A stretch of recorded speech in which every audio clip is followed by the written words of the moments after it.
Hey there, positive managers.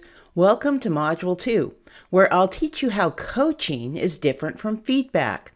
After this module, you'll truly understand why you need both skills in your manager toolbox. And speaking of manager toolbox, your toolkit has the information you need in the section on coaching. There are two types of critical performance management conversations that need to occur. If you look at this diagram, you'll see the inner and outer circles. What do people need to accomplish? This is goal setting and review, the inner circle. You should be talking about goals all the time. It's your weekly operational meeting with your team. Are we on track to accomplish the stuff we need to accomplish? You've now captured how this fits each individual on your team in the goals section of your expectations document. There are also the second type of performance management conversations, the outer circle. Where should employees focus their developmental energy? How can they be more effective? What did they contribute at the end of the day? And we may have a case of performance improvement needed if someone has gone off into the weeds. These conversations are the feedback and coaching conversations, and each type serves a purpose. You learned in the feedback module that it's about letting your employees know what you want them to do more of, as well as those things they need to do less of or stop doing altogether. Coaching is a process that aims to improve performance through facilitation. There's a huge difference between teaching someone and helping them to learn. In coaching, the manager helps the employee figure out how to improve their own performance. Why should you coach? Because extremely talented people are hard to find and recruit. And if you're known as a manager who can help those people thrive, they'll not only gravitate to you, your organization will value you. Additionally, an organization can't be successful on the backs of the extremely talented alone. You need solid players just as you need stars, and they'll need a manager's help to build skills and deal with the changing realities of the marketplace. You need to coach in order to build employees' knowledge and skills, because unless you've been handed a staff that possess all of the knowledge and skills they'll ever need to do their jobs, some learning has to take place during the employment relationship. Your employees need coaching to help them meet their strategic objectives. They need someone who believes in their ability to succeed while providing helpful advice and support along the way. It's a powerful experience to create a resonant connection with another person, to help them achieve something they care about, and to become more of who they want to be. If there's anything an effective, resonant coaching conversation produces, it's positive energy. To rephrase what I said when we started, if business were a sport, your employees would be your competitive advantage, but they need a great coach. An effective coach helps others understand expectations of their work and to live up to those expectations. An effective coach helps employees believe they can attain their goals. And an effective coach expects employees to direct the improvement of their own performance. A lot of managers don't coach because they don't think they have all the answers. But if you can suspend judgment, let go of the need to fix everything yourself, say to an employee, "I don't understand," and constantly dig deeper, then you can coach. Because it's more about asking questions than providing answers. When coaches take an ask versus tell approach, it allows the employee to create their own solutions. When you help them go through the thought process to get to a resolution, they also own that solution. As a manager of people, you have a high level of expertise that you've used, and you're used to sharing it in a directive manner. This is fine when you're clarifying action steps for a project you're leading. But in a coaching conversation, it's essential to restrain your impulse to provide answers.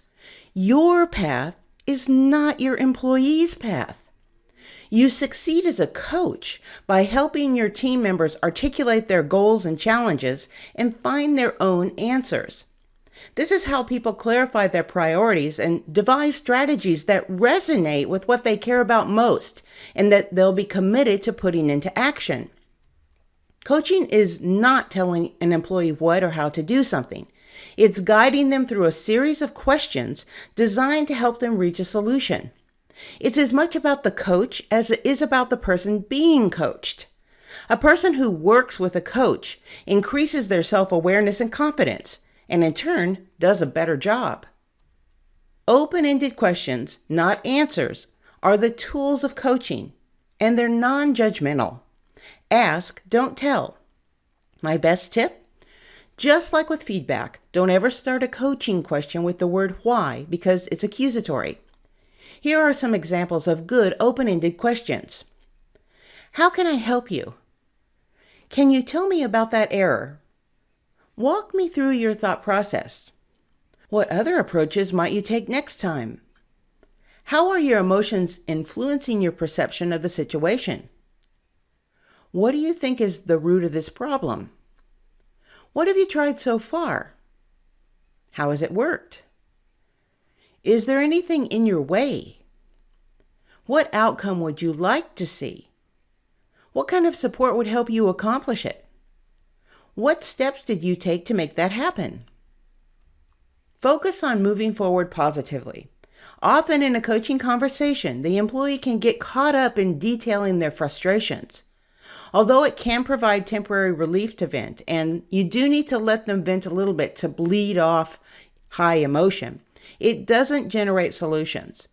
Take a moment to acknowledge your employee's frustrations, but then encourage them to voice ideas for moving past them. You might ask, which of the activities you mention offers the greatest potential for building your knowledge and adding value to the organization? If you had to move forward anyway, how would you do it? Could you schedule 2 hours of time for developmental activities each week in a recurring appointment?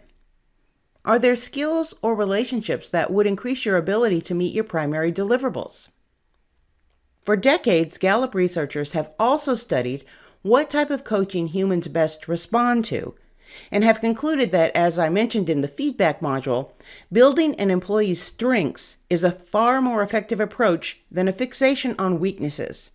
When you focus on your direct report's strengths, or take a strength-based approach, as it's now called, your employees learn their roles more quickly, produce more and significantly better work, stay with your organization longer, and are more engaged. In fact, in their last study, Gallup found that 67% of those who reported that their manager focused on their strengths or positive characteristics were engaged, compared with 31% of employees who reported that their manager focused on their weaknesses. There are two philosophies that Seahawks coach Pete Carroll has shared that I want to share here with you. First, he said most coaches talk about mistakes people make, but his coaches first focus on how well the players have put forth effort. He also said, and I'm quoting here, "We're really disciplined as coaches to talk about what we want to see, the desired outcome, not what went wrong or what the mistake was. We don't think you have to emphasize what you did wrong, but rather, what's the next thing you can do right? We have to be disciplined about our language, so it's always about what we want to have happen." And the study by Gallup that I just cited supports Pete Carroll's approach to coaching, concluding that the most powerful benefit a manager of people can provide his or her employees is to place them in jobs that allow them to use the best of their natural talents, adding skills and knowledge to develop and apply their strengths, and then to focus on continuing to build those strengths. In addition to making sure you follow through on any commitments you've made to your employees in your coaching conversations, it's also useful to build in accountability. Doing so will increase the positive impact of coaching conversations and solidifies their rightful place as keys to organizational effectiveness. And employees don't resent accountability if it's done positively. In fact, engaged employees are more likely than their colleagues to say their manager helps them set work priorities and performance goals, and are also more likely to say that their manager holds them accountable for their performance. To these employees, accountability means that their manager treats all employees fairly and holds everyone to the same standards, allowing those with superior performance to shine. And I'll get more into the concept of fair versus equal in a later module. In conclusion, keep in mind that effective coaching is a powerful tool. Really take some time to understand the difference between feedback and coaching. Feedback is the what, and coaching is the helping them figure out how to do it better. Use the sample conversation starters I've provided to you and introduce effective feedback and coaching into your performance conversations on a regular basis. I know you'll see a difference in how your employees respond to you.